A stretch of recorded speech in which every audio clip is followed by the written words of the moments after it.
Welcome back to my channel Shri Statistics. So today we are going to talk about a theorem related to the generalized inverse of a matrix. So the theorem states that a generalized inverse of the matrix A always exists and it is not unique. So to prove this theorem, suppose that we have a matrix of the rank R, then we can find two non-singular matrices P and Q, such that P multiplied by A multiplied by Q is equal to some diagonal matrix dr, and the rest of the elements here are 0.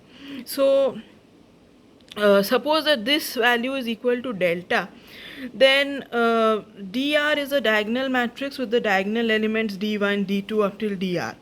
Now since we are not specifying these elements, the non-singular matrices P and Q obtained by elementary row and column operations are also arbitrary.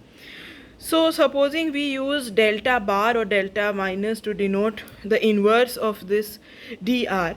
So by the property of G inverse, we know that delta multiplied by delta bar multiplied by delta, this should again come out to be delta. So it can be seen over here that if we multiply these values, then this will give dr, which is equal to the original value over here.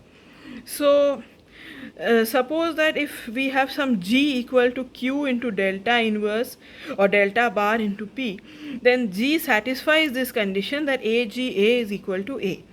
So if PAQ is equal to delta, then this will imply that A is equal to P inverse delta into Q inverse.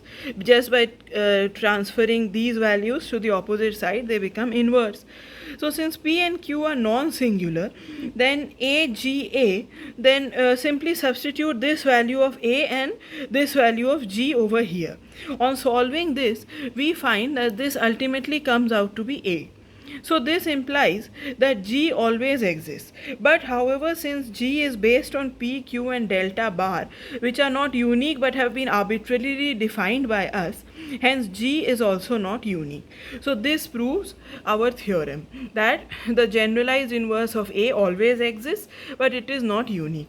So that's all from me for today. Thank you for watching.